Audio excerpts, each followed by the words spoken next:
Hai semua, saya Sisa Triani, kelas 11 IPA 7, absen 6. Di sini saya akan menjelaskan tentang gangguan pada sistem saraf. Nah, sebelum itu, kalian sudah tahu belum sistem saraf itu apa? Kalau belum, yuk ke slide selanjutnya.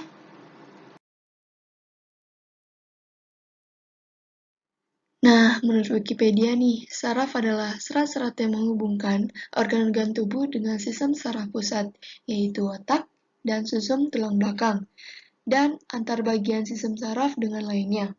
Saraf ini membawa impuls dari dan ke otak atau pusat saraf. Selain itu juga, saraf adalah bagian dari sistem saraf periferal. Saraf aferen membawa sinyal sensorik ke sistem saraf pusat, sedangkan saraf eferen itu membawa sinyal dari sistem saraf pusat ke otot-otot dan kelenjar-kelenjar. Sinyal-sinyal tersebut seringkali disebut dengan impuls saraf atau disebut dengan potensial akson. Nah, kesimpulannya, saraf-saraf itu tersalurkan dalam tubuh, di seluruh tubuh pasti ada saraf kan. Jadi, sistem saraf itu merupakan bagian yang sangat penting bagi tubuh, meski jaringan saraf itu dilindungi oleh tengkorak dan tulang, gangguan-gangguan dan kelainan-kelainan yang pada sistem saraf itu masih bisa terjadi loh. Gangguannya apa aja sih? Yuk kita simak. Gangguan pada susunan sistem saraf itu sangat banyak, namun di sini saya akan menjelaskan 6 saja. Yang pertama itu ada meningitis, itu peradangan pada selaput otak. Yang kedua, neuritis, itu gangguan saraf tepi. Dan yang ketiga, penyakit Parkinson, itu penyakit kemunduran otak. Yang keempat, itu migrain, sakit kepala sebagian.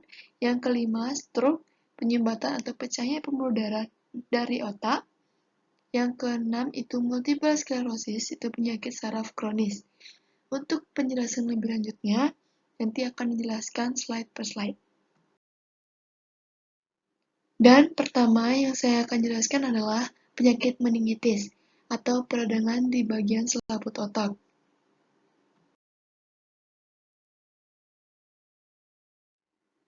Penyakit ini kayak nggak asing gitu ya kalau didengar-dengar.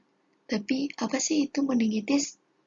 Meningitis itu adalah peradangan yang terjadi pada meningen, yaitu lapisan pelindung yang menyelimuti otak dan saraf tulang belakang. Meningitis ini terkadang sulit dikenali loh, karena penyakit ini memiliki gejala awal yang serupa dengan flu, seperti demam dan sakit kepala. Meningitis dapat disebabkan oleh banyak hal, seperti infeksi bakteri, virus, jamur, ataupun parasit. Kondisi-kondisi tertentu seperti melemahnya sistem imun tubuh juga dapat memicu munculnya meningitis. Nah, semua golongan usia berpotensi terjangkit meningitis loh, termasuk bayi. Apabila meningitis tidak ditangani dengan tepat, kondisi ini dapat memburuk dan memicu komplikasi seperti kejang dan gagal ginjal.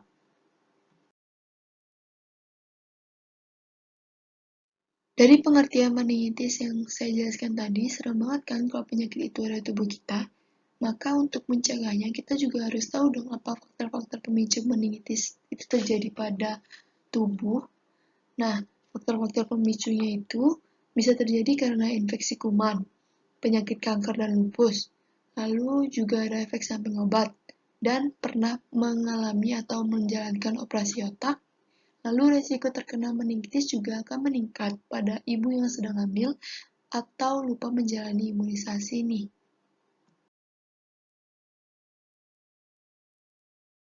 Setelah kita tahu nih faktor-faktor pemicu meningitis itu apa, untuk mewaspadai meningitis kita juga harus tahu dong gejala-gejala yang sering timbul atau gejala-gejala penyakit meningitis itu apa. Nah, gejala-gejalanya itu ada demam dan menggigil, terutama pada bayi yang baru lahir dan anak-anak nih harus waspada.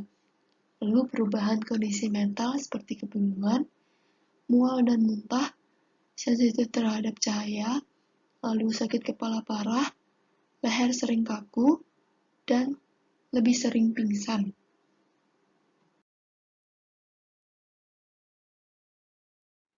Setelah kita tahu pengertian meningitis itu apa, faktor-faktornya kayak gimana, gejala-gejalanya yang sering timbul tuh biasanya kayak gimana.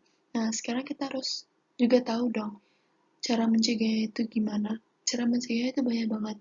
Yang pertama tuh makanan bergizi. Nah, penuhi gizi harian kalian dengan makanan-makanan yang sehat, bersih, dan tentunya bergizi. Lalu yang kedua tuh cuci tangan. Cuci tangan kalian setelah melakukan aktivitas apapun. Karena untuk meminimalisir virus-virus dan kuman-kuman yang menempel di tangan kalian masuk ke tubuh. Lalu berolahraga. Berolahraga yang rutin itu dapat meningkatkan daya tahan tubuh atau imun tubuh kalian. Itu sudah terbukti atau sudah dijamin kepastiannya karena dokter-dokter juga menyarankan untuk rutin berolahraga. Lalu istirahat yang cukup. Istirahat yang cukup dapat membuat tubuh menjadi lebih siap untuk melakukan aktivitas. Nah, istirahat yang cukup itu pada malam hari ya, itu kurang lebih 7-8 jam. Nah, kalau misalnya kita kurang dari 7-8 jam, kita tidak bisa uh, menggantikannya pada siang harinya. Lalu, vaksin. Vaksin itu juga untuk kekebalan tubuh karena agar virus-virus tidak masuk ke dalam tubuh. Vaksin untuk mencegah meningitis juga ada loh. Vaksin-vaksinnya itu yang pertama ada vaksin pneumokokal namanya. Pneumokokal. Pneumokokal ini memberikan perlindungan terhadap bakteri pneumokokal. Lalu ada vaksin HIB atau vaksin HIV. Vaksin ini melindungi pasien dari bakteri Haemophilus influenza tipe B penyebab meningitis. Lalu vaksin meningitis B. Vaksin meningitis B ini berfungsi untuk melindungi pasien dari bakteri meningokokal tipe B. Lalu yang terakhir ada vaksin MMR. Vaksin MMR ini berfungsi melindungi pasien dari kondisi yang memicu meningitis seperti gondongan, campak, dan rubella. Dan vaksin-vaksinnya masih ada banyak, tapi tidak disebutkan karena banyak banget. Jadi, itu adalah cara-cara mencegahnya. Lalu selanjutnya akan dijelaskan cara mengobati penyakit meningitis ini. Nah, sekarang kita sudah ada di akhir nih, yaitu cara mengobati penyakit meningitis. Penyakit meningitis itu pengobatannya umumnya berbeda-beda tergantung kepada penyebabnya. Sebagai contoh, dokter bisa meresepkan obat antimikroba atau menjalankan terapi lain bila meningitis ini disebabkan oleh kanker atau lupus. Lalu penyakit ini bisa dicegah dengan menjalani gaya hidup sehat yang sudah saya jelaskan tadi dan menghindari kondisi yang dapat memicu penyebaran infeksi. Lalu guna meningkatkan kekebalan tubuh dari kuman penyebab meningitis, dapat melakukan vaksinasi sesuai anjuran dokter. Nah, meningitis itu kan diobatinya dengan tergantung apa penyebabnya. Meningitis itu dapat dibedakan menjadi 3, meningitis virus, meningitis bakterialis, dan meningitis jamur. Meningitis virus itu disebabkan oleh virus dan dapat pulih dengan sendirinya. Namun, jika kondisi meningitis yang disebabkan oleh virus itu sudah parah atau sudah sangat parah, dokter mungkin akan meresepkan obat golongan antiviral seperti acyclovir. Dokter juga pasti akan menganjurkan pasien meningitis virus untuk cukup beristirahat dan memperbanyak minum air putih. Lalu yang kedua itu ada meningitis bakterialis. Pada meningitis yang disebabkan oleh bakteri ini, pengobatan yang dilakukan dapat berupa pemberian antibiotik dan kortikosteroid. Lalu dokter akan menyesuaikan antibiotik yang digunakan pada bakteri penyebab meningitis. Beberapa antibiotik yang umum digunakan untuk mengobati meningitis adalah golongan cefalosporin, seperti cefotaxime dan ceftriaxone. Selain itu, untuk mengobati meningitis yang disebabkan bakteri, penggunaan antibiotik juga menurunkan potensi terjadinya komplikasi, seperti kejang atau pembekakan pada otak. Lalu yang terakhir ada meningitis jamur. Meningitis ini Seperti namanya ya, pasti disebabkan oleh jamur dan diatasi dengan obat anti jamur seperti amphotericin B dan fluconazole. Lalu dokter akan menyesuaikan tipe obat beserta dosis yang dengan kondisi pasien. Lalu dalam mengatasi meningitis tipe lain, dokter akan menyesuaikan pengobatan dengan penyebab yang menyertainya. Apabila meningitis disebabkan oleh adanya kondisi seperti kanker atau penyakit autoimun, maka dokter akan menganjurkan terapi atau obat yang bertujuan untuk menangani kondisi tersebut. Nah, jadi udah tahu kan tentang penyakit meningitis. Nah, sekarang kita lanjut ke penyakit neuritis optik. Neuritis optik itu adalah gangguan pada penglihatan. Ingin tahu lebih jelas tentang neuritis optik? Kita simak lebih jelasnya di slide selanjutnya.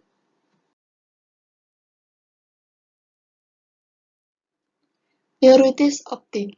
Neuritis optik adalah gangguan penglihatan akibat peradangan pada saraf mata atau saraf optik. Kondisi ini sering terjadi pada penderita multiple sclerosis.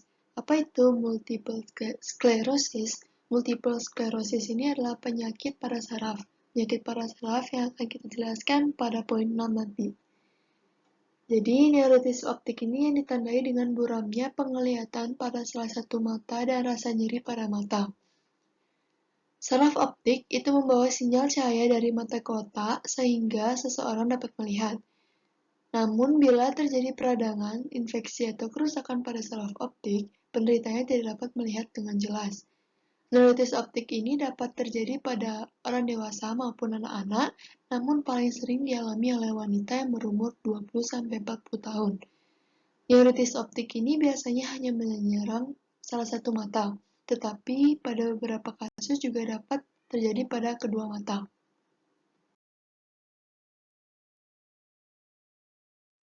Nah, neuritis optik ini kan merupakan penyakit mata. Penyakit mata tuh ada gejala-gejala yang nggak sih? Ada gejala-gejala yang timbul itu ada di sekitar mata. Contohnya itu ada penglihatan buram pada sebelah, ruang pandangnya menyempit, dan tepi-tepiannya itu kayak kurang jelas gitu ngelihat bayangan, lalu sebagian warna terlihat lebih redup. Pada kasus yang jarang terjadi, gangguan penglihatan juga bisa sampai menyebabkan kebutaan. Lalu penderita neuritis optik juga merasa nyeri pada mata ketika menggerakkan bola matanya. Lalu ketika bola mata digerakkan, penderita dapat melihat kilatan cahaya kerlap-kerlip. Itu adalah gejala-gejala yang timbul.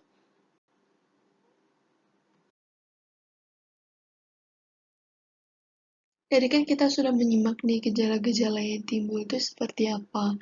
Gejala-gejala neuritis optik itu kayak gimana. Nah, bisa nanya nih kapan sih harus ke dokter? Harus ke dokter itu kalau ada gejala-gejala itu baru ke dokter ya? Enggak. Nah, ke dokter itu bukan hanya mengobati namun juga mencegah. Nah, untuk menjaga kesehatan mata dan penglihatan, lakukanlah pemeriksaan rutin ke dokter mata. Orang yang berusia di bawah 40 tahun dianjurkan untuk memeriksa matanya setiap 2 tahun. Sedangkan orang yang berusia di atas 40 tahun perlu melakukan pemeriksaan mata rutin setiap 1 tahun. Jika Anda memiliki penyakit yang dapat menyebabkan gangguan penglihatan, pemeriksaan mata rutin dapat dilakukan lebih sering. Penderita multiple sclerosis itu berisiko mengalami neuritis optik, sehingga perlu memeriksakan mata lebih sering dari yang dianjurkan, yang sekitar 2 tahun sekali atau 1 tahun sekali tadi. Nah, Anda juga dianjurkan untuk berkonsultasi dengan dokter mata jika mengalami keluhan rasa sakit pada mata atau perubahan kemampuan melihat. Bila keluhan gangguan penglihatan tersebut disertai mati rasa atau melemahnya satu sisi di anggota tubuh, segera kunjungi IGD rumah sakit terdekat. Bila gejala bertambah parah dan tidak membaik setelah diobati, konsultasikan kembali dengan dokter mata Anda.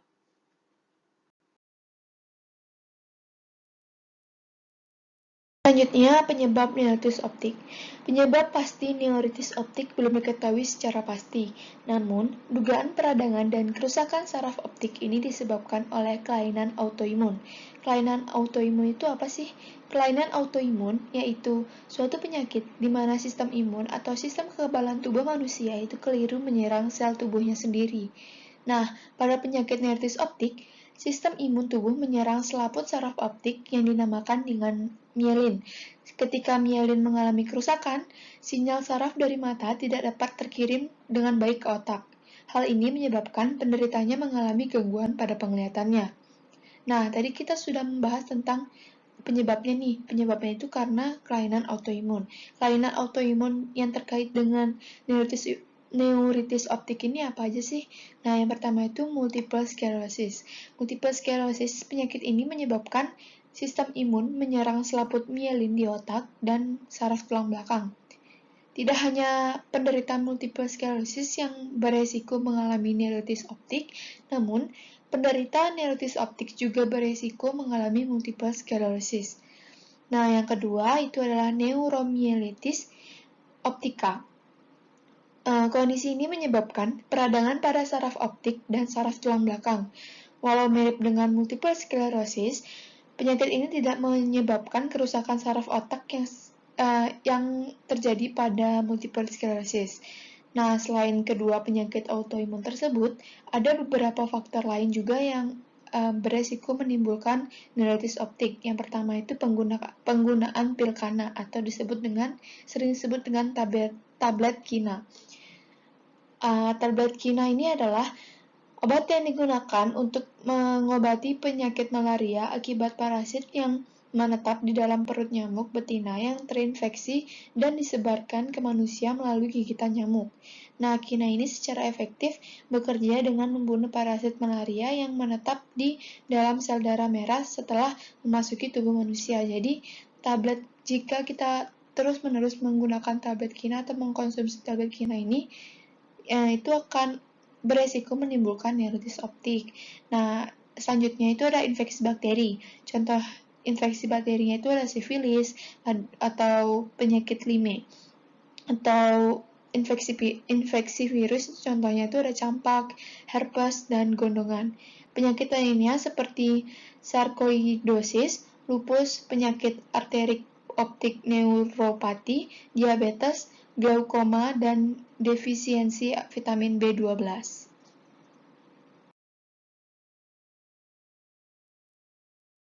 Setelah kita mengetahui nih gejala-gejala dari neuritis, faktor-faktor dari neuritis, dan penyebab-penyebab dari neuritis, ternyata kita mengalami gejala-gejala dari neuritis optik ini. Nah, untuk mengetahui lebih lanjutnya, kita pasti pergi ke dokter. Di dokter itu ada tahap-tahapan untuk membuktikan kalau kita terdiagnosis penyakit tersebut. Nah, diagnosisnya itu apa aja sih? Yang pertama, itu pemeriksaan tajam penglihatan. Pada pemeriksaan ini, dokter akan meminta pasien untuk melihat dan menyebutkan angka atau alfabet yang diletakkan pada jarak tertentu. Tes ini bertujuan untuk mengukur ketajaman penglihatan pasien. Dan yang kedua, itu pemeriksaan lapang pandang. Tes lapang pandang dapat membantu dokter mengetahui kemampuan mata pasien untuk melihat objek-objek yang ada di tepi lapang pandang, dan tes ini bisa dilakukan dengan berbagai metode, bisa manual atau dengan bantuan alat khusus. Yang ketiga, itu ada tes reaksi pupil terhadap cahaya. Pada tes ini, dokter akan menyinari mata dengan senter untuk melihat respon pupil terhadap cahaya yang terang. Pupil penderita neuritis optik tidak dapat mengecil sekecil pupil mata yang sehat jika disinari oleh cahaya terang. Nah, selanjutnya ini ada oftalmoskopi. Pemeriksaan oftalmoskopi itu bertujuan untuk memeriksa lempengan saraf optik. Jika lempengannya bengkak, kemungkinan pasien tersebut menderita neuritis optik. Pemeriksaan ini menggunakan alat khusus bernama oftalmoskop. Oftalmoskop akan membantu dokter mata untuk menyinari mata dengan cahaya dan melihat struktur di dalam bola mata pasien. Dokter mata juga dapat melakukan pemeriksaan optical coherence tomography atau OCT untuk memeriksa ketebalan serabut saraf retina, dan tes visual evoked response untuk menilai kecepatan aliran listrik dari saraf optik. Serabut saraf penderita neuritis optik itu lebih tipis dari orang normal dan aliran listriknya cenderung melambat. Selain pemeriksaan di atas, ada beberapa tes lain yang digunakan untuk mengetahui faktor resiko penyebab neuritis optik. Itu ada tes darah untuk memeriksa kemungkinan adanya neuromielitis optika pada penderita neuritis optik, dan dengan mendeteksi antibodi di dalam darah. Selanjutnya itu ada pemindai dengan MRI, itu untuk menentukan area kerusakan pada otak yang menjadi penyebab multiple sclerosis. Nah, setelah kita tahu nih dari tes tersebut, itu akan membuktikan bahwa kita terjangkit penyakit neuritis optik atau yang lainnya ini atau tidak.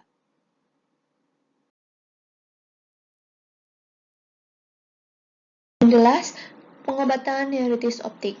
Pengobatan neuritis optik itu umumnya bisa sembuh dengan sendirinya dalam waktu 4-12 minggu tanpa pengobatan tertentu. Namun, itu tergantung dari kondisi penderitanya.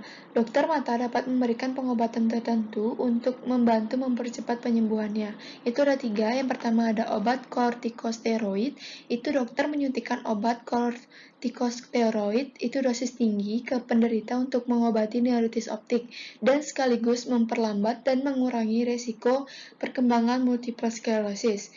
Lalu yang kedua itu adalah suntik imunoglobulin, itu yaitu untuk pengobatan untuk neuritis optik dengan suntikan imunoglobulin. Pengobatan ini biasanya diberikan kepada penderita neuritis optik yang sudah sangat parah dan tidak bisa lagi diatasi oleh obat kortikosteroid. Lalu yang ketiga itu ada pemberian vitamin B12. Penderita neuritis optik yang disebabkan karena kekurangan vitamin B12 itu dapat diobati dengan suntikan vitamin B12. Apabila neuritis optik itu dipicu oleh kondisi lain, misalnya diabetes, maka dokter akan mengobati kondisi tersebut. Nah, penglihatan penderita umumnya dapat kembali normal dalam waktu 12 bulan atau 1 tahun. Meski penglihatan itu telah kembali normal, gangguan penglihatan akibat neuritis optik itu bisa terjadi lagi, termasuk pada penderita tanpa kelainan autoimun. Namun, kemungkinannya lebih kecil dibandingkan dengan penderita multiple sclerosis atau neuromielitis optika. Nah, itu pengobatan-pengobatan dari neuritis optik. Lalu, cara mencegah neuritis optik itu kayak gimana sih? Multiple sclerosis itu merupakan kondisi yang diduga menjadi penyebab neuritis optik. Oleh karena itu, orang yang terkena multiple sclerosis itu perlu berobat rutin dengan dokter saraf. Seperti telah dikatakan sebelumnya, tidak hanya penderita multiple sclerosis yang beresiko menderita neuritis optik, sedangkan penderita neuritis optik juga beresiko menderita multiple sclerosis. Oleh karena itu, penderita neuritis optik juga terkadang mendapatkan suntikan interferon untuk mencegah penyakit multiple sclerosis. Nah, pencegahan itu apa? Intinya pencegahan itu apa? Nah, pencegahannya itu tentunya seperti penyakit-penyakit lain, pasti dengan melakukan tindakan hidup sehat, seperti makan bergizi, berolahraga, lalu tetap melakukan vaksin, dan lain-lainnya. Nah, sekarang kita beranjak nih ke penyakit yang ketiga, itu ada penyakit Parkinson atau penyakit kemunduran otak. Nah, penyakit Parkinson itu apa sih? Kayak asing gitu ya kalau misalnya didengar. Penyakit Parkinson. Penyakit Parkinson adalah penyakit saraf yang memburuk secara bertahap dan mempengaruhi bagian otak yang berfungsi mengkoordinasikan bagian tubuh atau gerakan tubuh. Akibatnya, penderita kesulitan mengatur gerakan tubuhnya, termasuk saat berbicara, berjalan, dan menulis. Jadi, hampir mirip dengan stroke. Nah, penyakit Parkinson terkait dengan kerusakan atau kematian sel saraf di bagian otak yang disebut dengan substantia nigra. Sel saraf tersebut berfungsi memproduksi dopamin. Dopamin adalah senyawa kimia yang mengirim pesan dari otak ke sistem saraf dan membantu mengontrol gerak tubuh. Pada penderita penyakit Parkinson, sel saraf di substantia nigra rusak atau mati sehingga jumlah dopamin dalam otak berkurang. Akibatnya, gerak tubuh menjadi lebih lambat dan tidak normal. Kondisi sel saraf yang mati dan menyebabkan berkurangnya dopamin itu merupakan proses yang berlangsung perlahan. Gejala penyakit Parkinson baru muncul ketika jumlah sel saraf di substantia nigra yang mati mencapai 80%. Nah, seperti yang telah dikatakan nih sebelumnya, penyakit ini memburuk secara bertahap seiring berjalannya waktu. Dan penyakit ini dapat terbagi dalam 5 tingkatan atau stadium. 5 tingkatannya itu apa aja sih? Yuk kita simak ke slide selanjutnya. Jadi tingkatan-tingkatan itu atau disebut dengan stadium. Stadium pertama itu tidak mengganggu aktivitas penderita atau itu tergolong ringan. Lalu stadium kedua itu perpindahan atau perkembangan penyakit Parkinson stadium 1 ke stadium 2 itu berbeda-beda pada setiap penderitanya. Nah, biasanya itu dapat berlangsung atau dalam hitungan bulan atau berbulan-bulan dan atau tahun. Pada tahap ini gejala-gejala mulai terlihat. Lalu stadium 3 itu gerak tubuh mulai melambat dan mulai mengganggu aktivitas penderitanya. Jadi gejala-gejalanya makin terlihat jelas nih. Lalu stadium 4 penderita mulai kesulitan berdiri atau berjalan dan gerak tubuh penderita akan semakin melambat sehingga membutuhkan bantuan orang lain untuk menunjang aktivitasnya. Dan stadium terakhir atau stadium 5 ini membuat penderita sulit atau bahkan tidak bisa berdiri sama sekali. Penderita juga dapat mengalami waham atau delusi dan halusinasi.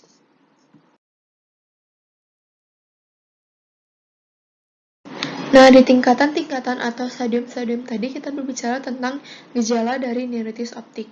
Gejala-gejala yang timbul itu apa aja sih? Nah, gejala awal Parkinson biasanya cenderung ringan dan tidak disadari oleh penderita. Terdapat 3 gejala utama yang dialami penderita penyakit Parkinson, yaitu tremor, gerak tubuh melambat, dan kaku otot.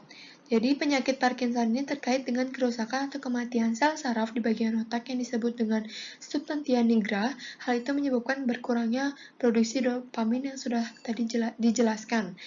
Nah, setelah kita mengetahui gejala-gejalanya nih, lalu apa aja sih faktor-faktor yang membuat penyakit ini ada di dalam tubuh?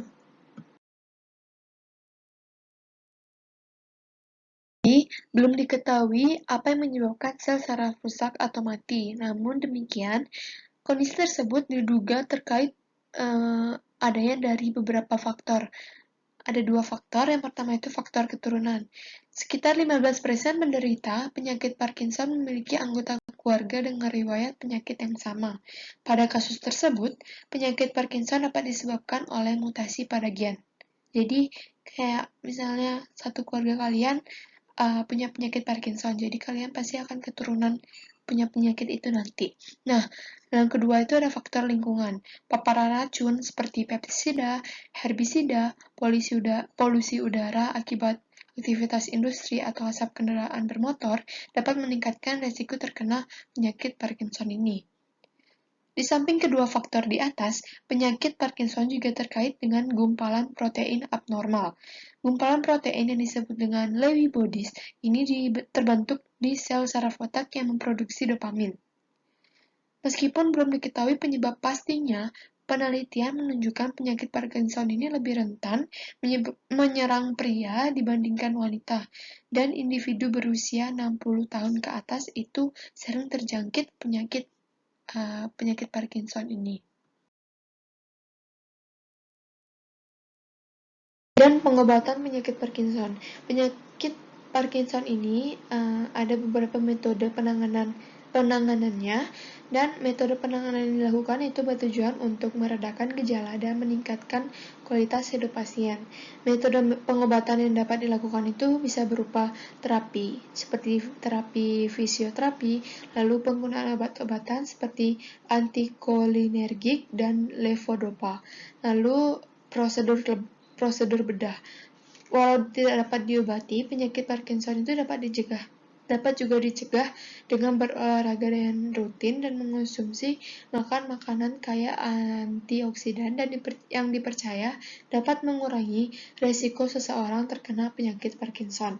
Jadi, perlakuan atau tindakan hidup sehat itu sangat perlu untuk menjaga tubuh agar tidak cepat terserang penyakit atau virus-virus yang sangat berbahaya bagi tubuh. Lalu kita beranjak ke penyakit yang keempat. Penyakit yang keempat adalah penyakit migrain. Itu adalah sakit kepala bagian sebelah. Penyakit migrain ini gak asing banget kan di telinga kita. Tapi kok bisa masuk ke penyakit sistem saraf? Waduh, bahaya dong. Nah, kalau mau tahu, yuk kita ke slide selanjutnya.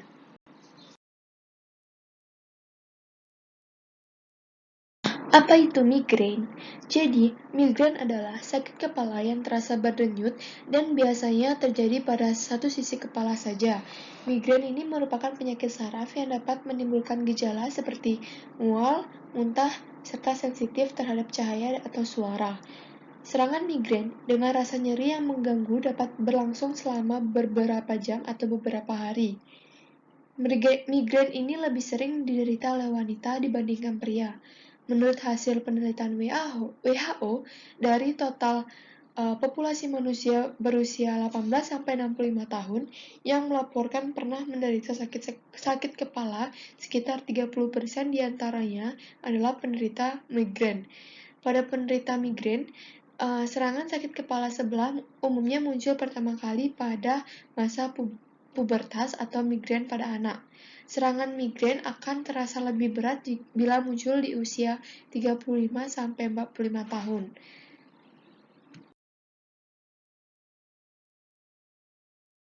Gejala migrain. Nah, gejala-gejala migrain itu apa aja sih? Serangan migrain ini seringkali terjadi pada masa pubertas. Seperti yang sudah dijelaskan sebelumnya, gejalanya dapat berkembang dalam 4 tahap, meski tidak semua penderita mengalami semua tahap ini. Keempat gejala tersebut dapat diuraikan seperti ini. Nah, tahap prodromal, tahap aura, serangan sakit kepala, dan resolusi. Yang pertama ini tahap prodromal. Tahap ini bisa dimulai 1 atau 2 hari sebelum serangan sakit kepala. Gejala yang dirasakan pada tahap ini meliputi suasana hati yang berubah-ubah, lalu keinginan untuk mengkonsumsi makanan tertentu, leher menjadi kaku, sering menguap, konstipasi, sering merasa haus, dan sering buang air kecil. Lalu yang kedua, tahap aura. Tahap ini biasanya terjadi sebelum atau selama migrain. Contohnya adalah gangguan penglihatan seperti melihat kilatan cahaya dan pandangan kabur. Selain gangguan penglihatan, penderita juga dapat mengalami gangguan verbal, sensorik, dan motorik. Tiap gejala umumnya bermula secara perlahan dan dapat berkembang atau bertahan selama 20-60 menit. Lalu yang ketiga, itu ada serangan sakit kepala. Tahap ini dapat berlangsung selama kurang lebih 4-72 jam, dan beberapa gejala yang dapat timbul adalah sakit kepala pada satu sisi atau terkadang pada kedua sisi kepala. Kepala terasa berdenyut, pandangan kabur, pening atau pusing, mual dan muntah, serta sensitif terhadap cahaya, suara, penciuman, dan sentuhan. Lalu yang keempat itu adalah resolusi. Tahap akhir migrain ini terjadi setelah serangan migrain. Umumnya resolusi terjadi sekitar 24 jam pasca serangan. Jadi gejala pada tahap ini meliputi perubahan suasana hati, sakit kepala ringan, kelelahan, dan sensitif terhadap cahaya dan suara. Selain gejala yang berkembang selama 4 tahap tadi, ada beberapa penderita migrain juga dapat merasakan gejala ini. Ada berkeringat, merasa sangat panas atau sangat dingin, sakit perut, diare, sulit berkonsentrasi, dan berdasarkan serangan-serangan itu, migrain ini dapat dibagi dalam beberapa jenis. Lalu kita akan, untuk mengetahuinya, kita akan ke slide selanjutnya.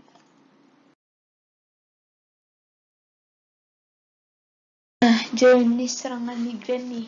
Jenis-jenis serangan migrain itu ada 3. Yang pertama itu ada migrain tanpa aura. Itu sakit kepala terjadi tiba-tiba tanpa didahului dengan gejala apapun. Jenis ini yang paling banyak biasanya terjadi.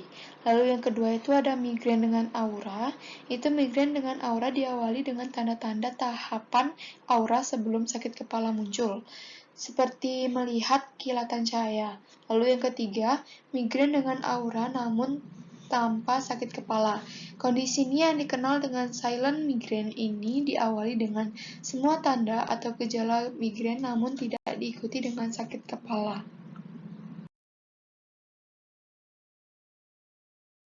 Ke penyebab migrain. Hingga saat ini, penyebab migrain itu belum dapat dipastikan. Namun, dalam banyak kasus, serangan migrain itu ditemui kadar zat kimia dalam otak yang disebut dengan serotonin itu menurun. Kondisi ini juga diduga menyebabkan salah satu saraf otak atau trigeminal itu melepaskan zat kimia yang menuju ke lapisan luar otak atau meningen sehingga menimbulkan nyeri. Nah, meski penyebab ini belum diketahui, sejumlah faktor berikut diduga dapat memicu timbulnya serangan migrain. Nah, udah dilihat kan faktor-faktornya itu apa? Nah, yang pertama itu perubahan hormon pada wanita. Fluktuasi kadar hormon pada wanita, terutama estrogen, berkaitan erat dengan timbulnya migrain. Sebagian wanita ini terserang migrain pada saat mengalami penurunan kadar estrogen yang signifikan, seperti sebelum atau selama masa menstruasi, selama masa kehamilan, atau pada masa menopause. Lalu, yang kedua ada pola makan dan minum. Mengkonsumsi makanan asin atau makanan olahan, penambahan rasa manis atau rasa gurih, penggunaan MSG, lalu serta minuman beralkohol atau mengandung kafein dapat memicu serangan migrain, karena semua yang berlebihan itu akan menimbulkan penyakit. Semua yang dikonsumsi secara berlebihan itu akan menimbulkan penyakit. Nah, jadi semua itu akan memicu serangan migrain. Nah, yang ketiga itu ada pemicu dari lingkungan sekitar. Lalu pemicu dari lingkungan sekitar itu seperti asap rokok, aroma parfum yang terlalu menyengat, lalu penghapus cat, dan suara bising. Lalu yang keempat itu ada faktor emosi. Faktor emosi itu seperti kita lagi stres, kita lagi gelisah, lagi tegang, lagi depresi, atau kita terlalu bergembira, itu akan menimbulkan atau memicu serangan migrain. Kenapa? Karena seperti yang saya bilang tadi, sesuatu yang berlebihan itu menimbulkan penyakit. Nah, faktor fisik dan kebiasaan. Itu seperti kelelahan, lalu kualitas tidur yang kurang baik, postur tubuh yang buruk, gangguan tidur karena perbedaan waktu saat berpergian atau jet lag, lalu pasca olahraga berat, atau hipoglikemia, atau kadar gula yang terlalu rendah. Lalu ada efek samping konsumsi obat seperti pil KB atau terapi pergantian hormon. Nah, selain pemicu-pemicu di atas nih, ada beberapa faktor juga dapat membuat seseorang itu cenderung mudah mengalami migrain. Yang pertama itu pasti berjenis kelamin wanita. Itu karena migrain itu identik dengan wanita. Lalu yang kedua itu memiliki riwayat keluarga mengalami migrain. Nah, setelah kita mengetahui faktor-faktornya nih, kita berlanjut ke pengobatannya kayak gimana. Pengobatan migrain itu belum ada yang sampai menghilangkan sepenuhnya atau benar-benar sembuh dari penyakit migrain. Jadi pengobatan dapat membantu meredakan saja. Jadi meredakan gejala-gejala bagi penderitanya. Jadi penanganan migrain itu dilakukan berdasarkan umur, jenis migrain yang dialami, tingkat keparahan migrain, serta kondisi kesehatan penderita. Jadi tujuan penanganan tersebut itu untuk membantu menghentikan gejala serta mencegah terjadinya serangan migrain berikutnya. Jadi pengobatannya yang benar-benar menghilangkan migrain sepenuhnya itu belum ada. Nah, penanganan mandiri yang dapat dilakukan itu bisa berupa beristirahat yang teratur atau tidur di kamar yang sepi dan gelap, memijat kepala atau pelipis, mengkompres dingin di atas dagu atau di belakang leher, lalu melakukan relaksi otot. Jika penanganan mandiri itu belum dapat mengatasi gejala migrain, maka penderita dapat mengkonsumsi obat-obatan yang dijual di apotek itu sesuai saran dokter ya. Nah, obat-obatan ini cenderung efektif jika dikonsumsi saat tanda awal serangan migrain muncul. Meski demikian, obat ini memerlukan waktu untuk diserap ke dalam aliran darah. Nah, obat-obat pereda nyeri yang dijual bebas dan sering digunakan untuk migrain antara lain paracetamol atau aspirin. Untuk migrain dengan tingkat keparahan yang sedang, itu dianjurkan untuk mengkonsumsi obat pereda nyeri yang mengandung kafein. Sebelum mengkonsumsi obat-obatan di atas, sebaiknya perhatikan beberapa hal berikut. Aspirin itu tidak direkomendasikan bagi penderita yang berusia di bawah umur 16 tahun. Pastikan Anda membaca petunjuk penggunaan sebelum mengkonsumsi obat-obatan yang dijual bebas, lalu waspadai efek samping sakit kepala akibat mengkonsumsi obat pereda nyeri. Terlalu sering mengkonsumsi obat-obat ini justru dapat membuat kondisi migrain tambah memburuk. Nah, jika obat-obatan yang dijual bebas dirasa tetap tidak efektif, disarankan untuk berkonsultasi kepada dokter. Nah, obat-obatan seperti triptan adalah kelompok obat-obatan yang dapat meredam perubahan zat kimia dalam otak yang menjadi penyebab migrain. Dan triptan ini berfungsi menyempitkan pembuluh darah sehingga menghalangi penyaluran rasa sakit pada saraf otak. Obat ini biasanya diberikan kepada pereda nyeri yang khusus untuk sakit kepala dan migrain. Dalam obat ini biasanya berbentuk pil dan semprot hidung atau suntik. Jadi triptan ini direkomendasikan jika obat-obat pereda rasa nyeri yang dijual bebas itu obat-obatan yang dijual bebas itu tidak efektif untuk menangani rasa sakit. Contoh obat-obatan triptan adalah sumatriptan. Jadi, triptan tidak direkomendasikan untuk orang-orang yang berisiko menderita stroke dan serangan jantung. Obat jenis ini juga dapat mengakibatkan beberapa efek samping. Efeknya itu ada rasa panas, ketegangan, kesemutan, wajah memerah, serta anggota tubuh terasa berat. Lalu ada mual, mulut kering, rasa kantuk, pusing, dan melemahnya otot. Lalu selanjutnya selain triptan itu ada obat antiemetik dan antimual. Obat antimual ini dapat mengatasi migrain pada sebagian penderitanya. Obat ini akan diresepkan dokter bersamaan dengan pereda nyeri dan triptan dan dapat diberikan dalam bentuk tablet atau suppositoria. Efek samping yang bisa ditimbulkan dari obat-obatan ini adalah diare dan mengantuk. Di samping pemberian obat, beberapa terapi lainnya dapat membantu meredakan nyeri migrain, di antaranya adalah akupuntur, relaksasi dengan terapi biofeedback yang merekam akibat listrik tubuh, serta terapi perilaku kognitif guna memperbaiki pengaruh pikiran dan respon terhadap rasa nyeri. Lalu, seperti yang tadi saya bilang,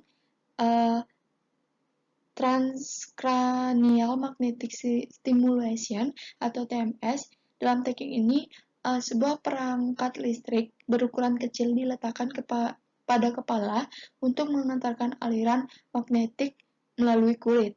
TMS TMS ini dapat digunakan untuk meredakan tingkat keparahan sakit kepala yang dialami penderita migrain. Kendati demikian, metode ini bukan menyembuhkan migrain dan tidak efektif digunakan pada semua penderita.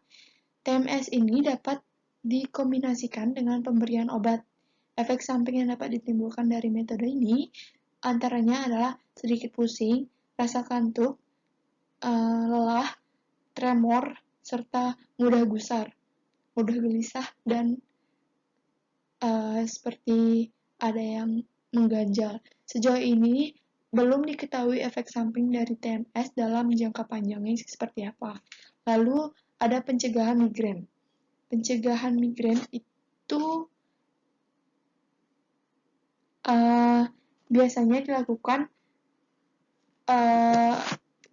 dilakukan dengan tindakan-tindakan hidup sehat, seperti metode-metode pencegahan dari penyakit-penyakit yang lain. Itu pastinya dengan melakukan tindakan hidup sehat.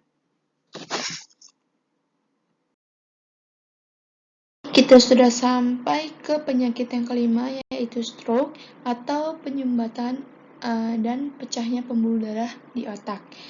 Nah, stroke ini bukannya penyumbatan atau pecahnya pembuluh darah di otak ya, kok bisa masuk ke penyakit saraf? Nah, ingin tahu? Kita lanjut ke slide selanjutnya. Apa itu stroke? Pasti sebagian dari kalian itu pasti sudah mengetahui apa itu stroke. Tapi stroke yang lebih kompleksnya lagi adalah kondisi yang terjadi ketika pasokan darah ke otak terganggu atau berkurang akibat penyumbatan atau stroke iskemik atau pecahnya pembuluh darah atau disebut dengan stroke hemoragik. Tanpa darah, otak tidak akan mendapatkan asupan oksigen dan nutrisi sehingga sel-sel pada sebagian area otak akan mati. Nah, ketika sebagian area otak mati nih, bagian tubuh yang dikendalikan oleh area otak yang rusak tidak dapat berfungsi dengan baik. Stroke adalah keadaan darurat medis karena sel otak dapat mati hanya dalam hitungan menit. Penanganan yang cepat dapat meminimalkan kerusakan otak dan kemungkinan munculnya komplikasi. Menurut riset kesehatan dasar yang diselenggarakan oleh Kementerian Kesehatan RI, pada tahun 2013 di Indonesia terdapat lebih dari 2 juta penduduk, atau 12 dari 1000 penduduk itu menderita stroke dengan presentase terbesar itu berasal dari Sulawesi Selatan. Nah, selain itu, stroke juga merupakan pembunuh nomor 1 di Indonesia. Lebih dari 15% kematian di Indonesia itu disebabkan oleh stroke. Stroke iskemik itu memiliki kejadian yang lebih sering dibandingkan dengan stroke hemoragik. Namun, stroke hemoragik ini membunuh lebih sering dibandingkan dengan stroke iskemik. Hipertensi yang diikuti dengan diabetes dan kolesterol yang tinggi itu merupakan kondisi yang paling serius paling sering meningkatkan resiko terjadinya stroke di Indonesia. Nah, gejala-gejala dan penyebab-penyebab stroke itu apa aja sih? Pertama itu ada gejala stroke. Gejala stroke dapat berbeda pada setiap penderitanya, tapi gejala yang paling sering dijumpai ini ada 3. Tungkai itu mati rasa, bicara menjadi kacau, wajahnya terlihat menurun. Penyebab stroke sangat bervariasi, itu mulai dari gumpalan darah pada pembuluh darah di otak, tekanan darah tinggi, hingga pengaruh obat-obatan pengencer darah. Stroke sangat berisiko dialami penderita oleh tekanan darah tinggi, kolesterol tinggi, berat badan berlebih, dan diabetes. Resiko yang sama juga dapat terjadi pada orang-orang yang kurang berolahraga serta memiliki kebiasaan mengkonsumsi alkohol dan rokok. Nah, buat kalian yang punya orang tua atau bapak atau kakak atau siapapun yang masih sering minum alkohol dan merokok, tolong deh kasih tahu biar nggak nantinya jadi stroke atau jadi penyakit. Nah, selanjutnya itu ada faktor-faktor penyebabnya. Faktor penyebabnya kan sudah dijelaskan tadi. Dan next ke cara pengobatannya dan cara pencegahan dari stroke.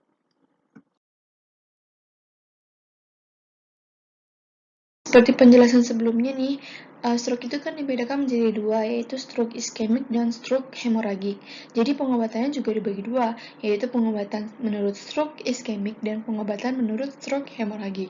Nah, pertama pengobatan menurut stroke iskemik. Penanganan awal stroke iskemik itu fokus untuk menjaga jalan nafas, mengontrol tekanan darah, dan mengembalikan aliran darah.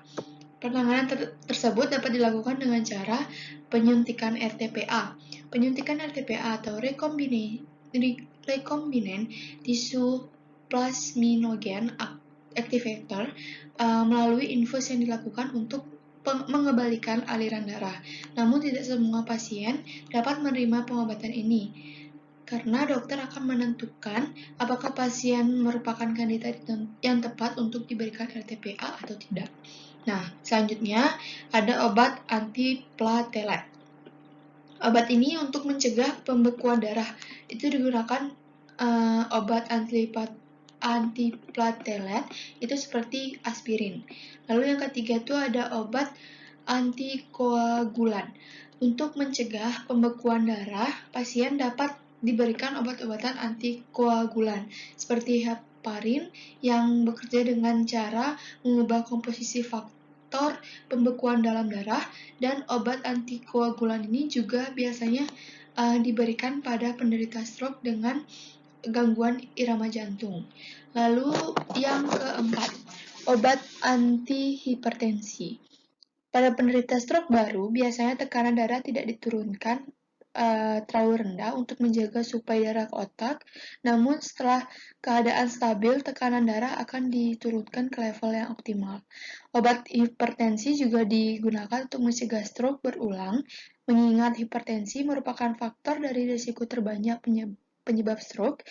Jadi contoh obat hipertensi adalah obat penghambat enzim pengubah angiotensin atau ACE inhibitor, dan obat penghambat alfa dan beta. Lalu ada diuretik thiazide dan obat antagonis kalsium. Lalu yang kelima itu ada statin. Dokter akan memberikan obat kolesterol golongan statin seperti atorvastatin untuk mengatasi kolesterol tinggi.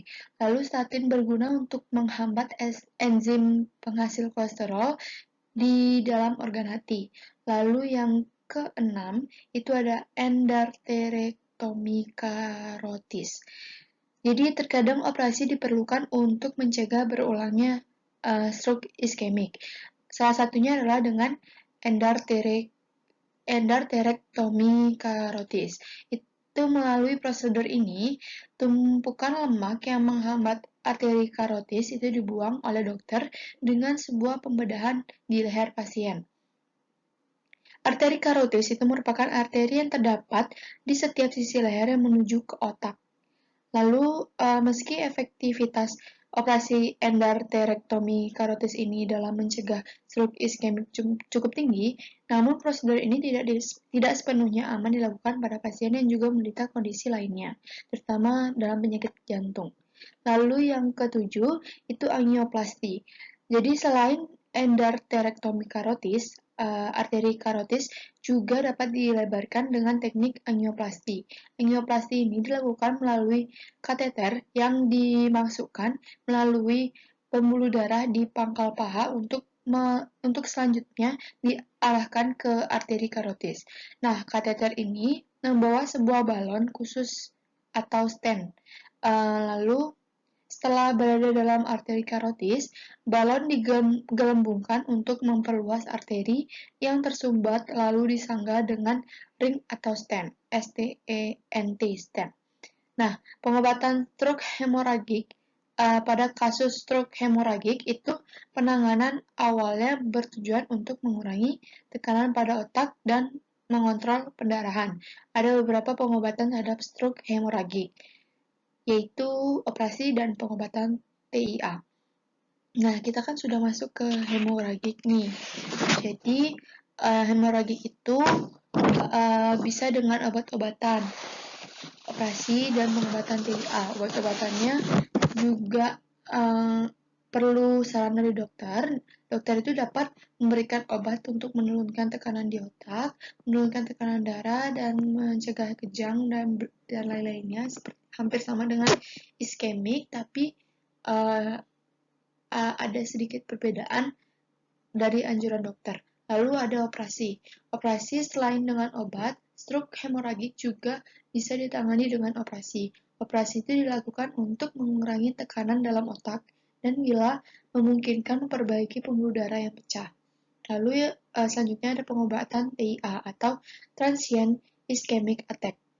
Dan pengobatan TIA ini bertujuan untuk mengendalikan faktor resiko yang dapat memicu timbulnya stroke, sehingga dapat mencegah stroke. Dokter akan memberikan obat yang meliputi obat antiplatelet atau obat antikoagulan, obat glycerol, serta obat antihipertensi, tergantung dari faktor-faktor resiko yang dimiliki oleh pasien penderitanya.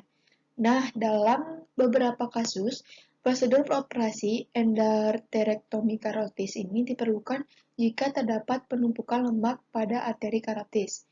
Untuk mencegah stroke, dokter juga menyarankan untuk menerapkan pola makan yang sehat, berolahraga secara rutin, hindari merokok, dan mengkonsumsi minuman keras.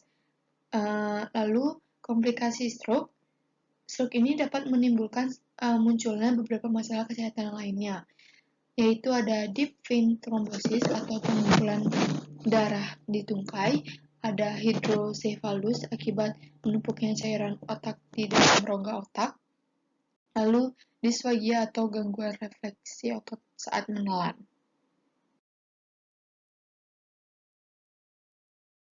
Seperti yang saya jelaskan tadi, stroke itu dapat menyebabkan atau munculnya berbagai masalah-masalah kesehatan yang lebih kompleks lagi, yaitu ada deep vein thrombosis, hidrosefalus, dan disfagia.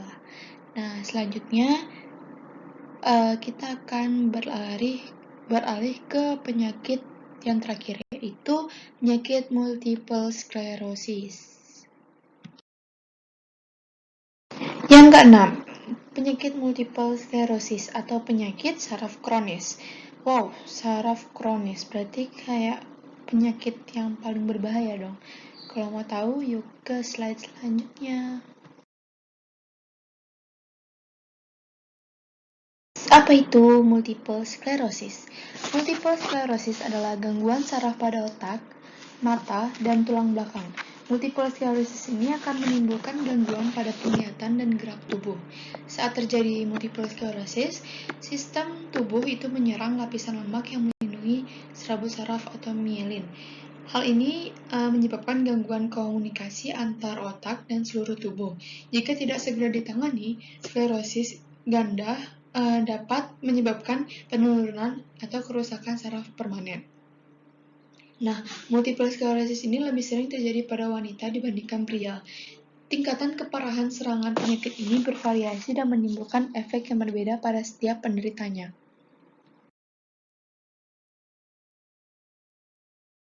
Gejala yang timbul pada penyakit multiple sclerosis itu apa sih? Gejala multiple sclerosis ini dapat berbeda-beda. Itu tergantung pada lokasi saraf yang terpengaruh. Jadi, multiple sclerosis ini dapat menyebabkan serangkaian gangguan gerak dan penglihatan, serta gejala-gejala lainnya yang akan mengikuti. Lalu yang pertama itu ada gangguan gerak. Gangguan gerak pada multiple sclerosis itu ada kelemahan atau mati rasa pada sisi tubuh tertentu atau pada tungkai, lalu sulit berjalan, sulit menjaga keseimbangan, sensasi seperti tersengat listrik yang terjadi akibat gerakan leher tertentu, terutama ketika penderita menggerakkan leher ke depan. Nah, yang terakhir itu ada tremor atau gemetar. Lalu kita beralih ke gangguan pada penglihatan atau gangguan indera. Nah, gangguan pada penglihatan ini dapat terjadi akibat multiple sclerosis. Itu kehilangan sebagian dari atau seluruh kemampuan penglihatan. Hal ini biasanya diikuti rasa sakit saat menggerakkan mata.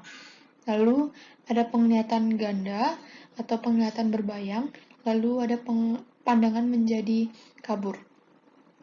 Selain gangguan bergerak dan gangguan melihat, penderita multiple sclerosis juga bisa merasakan gejala lainnya, ya, seperti pusing, lemas, sulit berbicara, rasa sakit dan kesemutan pada berbagai bagian tubuh, lalu gangguan pada kandung kemih, usus, atau organ seksual. Nah, sekian dari gejala yang timbul pada penyakit multiple sclerosis, lalu kita akan masuk ke penyebabnya.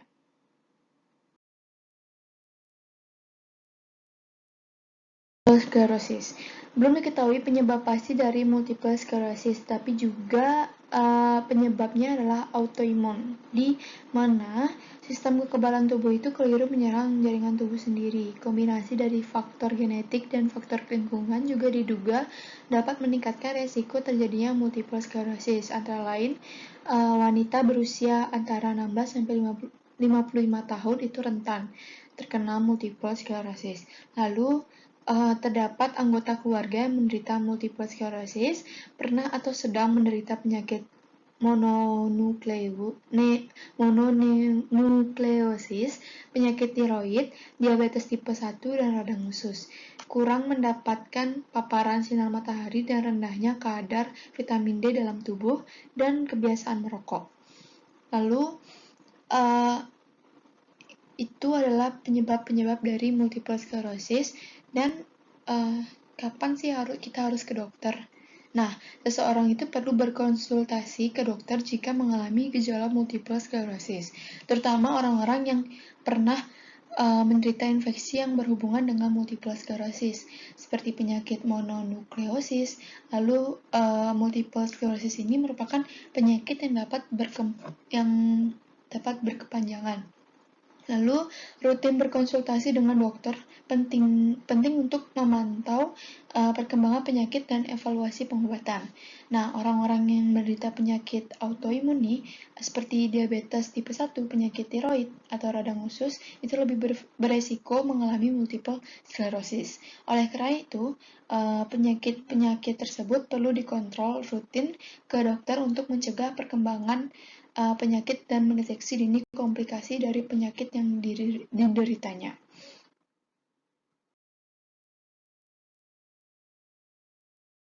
Setelah kita di dokter nih, dokter juga pasti akan melakukan tahapan-tahapan untuk mendiagnosis apakah kita benar terjangkit pada penyakit multiple sclerosis. Nah, dokter akan menanyakan keluhan dan gejala yang dialami pasiennya pertama-tama, lalu menelusuri riwayat penyakit yang pernah diderita oleh pasien dan keluarganya. Lalu pasti dokter juga kemudian akan melakukan pemeriksaan fisik. Nah, setelah itu dokter akan melakukan pemeriksaan penunjang untuk memastikan diagnosis itu benar adanya. Nah, tidak ada tes spesifik yang dapat langsung memastikan bahwa seseorang terkena multiple sclerosis. Jadi, proses diagnosis dilakukan untuk menyingkirkan dugaan penyakit lain yang dapat menimbulkan gejala yang mirip dengan multiple sclerosis. Nah, tes-tes penunjangnya itu bisa berupa tes darah, itu dilakukan dengan pengambilan sampel darah pasien untuk diperiksa di laboratorium. Lalu ada tes lumbal fungsi untuk mengambil sampel cairan tulang belakang supaya bisa dianalisis di lab. Lalu ada evocate potential test untuk merekam sinyal listrik yang dihasilkan oleh sistem saraf ketika merespon orang. Lalu ada MRI, yaitu tes pemindaian yang digunakan untuk melihat adanya kelainan di otak atau saraf tulang belakang. Lalu setelah mendiagnosis tidaknya, jika kita benar terjangkit penyakit multiple sclerosis, adapun pengobatan dari multiple sclerosis. Pengobatan multiple sclerosis. Pengobatan ini bertujuan untuk menangani gejala multiple sclerosis sekaligus mencegah kekambuhan penyakit. Pengobatan multiple sclerosis ini berbeda-beda, itu tergantung pada keparahan gejala yang diderita oleh penderitanya. Nah, yang pertama itu ada pengobatan untuk meredakan.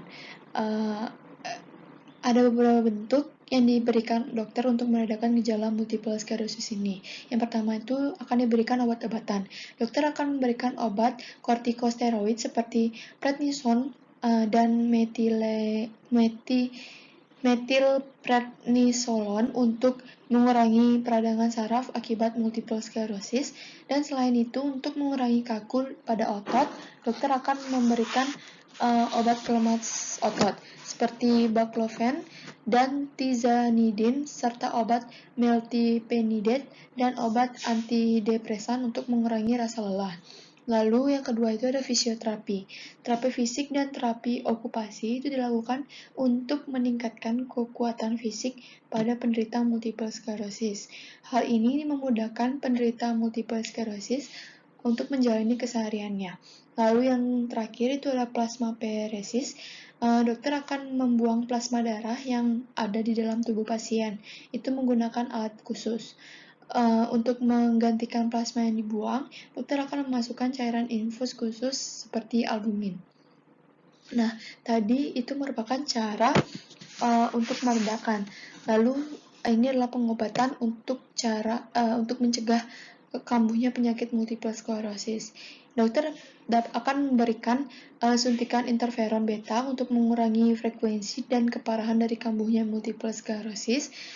Dan selain memberikan beta interferon, ada obat lain juga dapat digunakan untuk mengurangi kekambuhan multiple sclerosis, yaitu fingolimod. Obat ini diminum sekali sehari.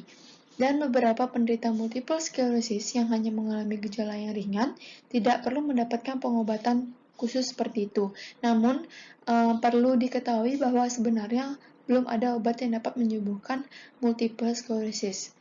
Pengobatan itu hanya akan meredakan dan atau mencegah multiple sclerosis itu kembali, tidak untuk menghilangkan penyakit itu. Lalu, jika multiple sclerosis ini tidak ditangani dengan benar, itu akan timbul komplikasi multiple sclerosis. Multiple sclerosis ini komplikasinya itu ada depresi, venous thrombosis, epilepsi, dan kelumpuhan. Dan untuk mencegah penyakit multiple sclerosis itu akan dijelaskan pada slide selanjutnya.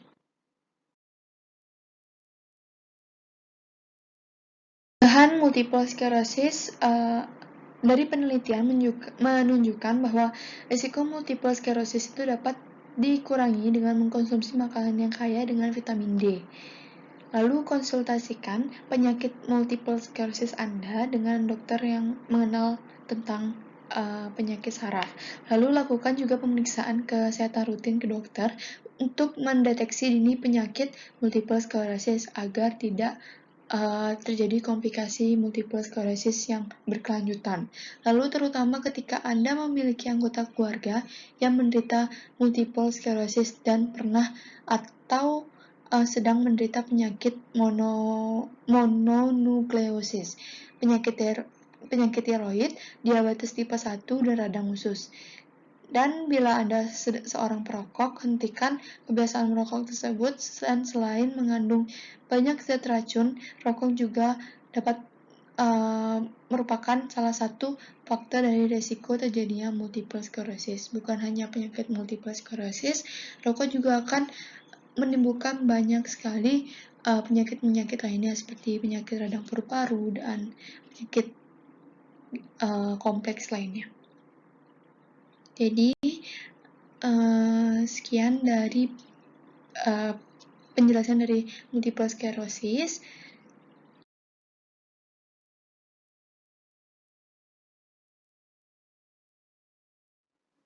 Dan terima kasih telah mendengarkan materi dari saya.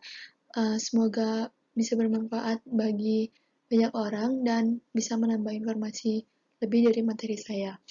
Dan apabila ada salah kata atau pengucapan dan informasi yang salah, saya mohon maaf dan saya tutup dengan selamat siang.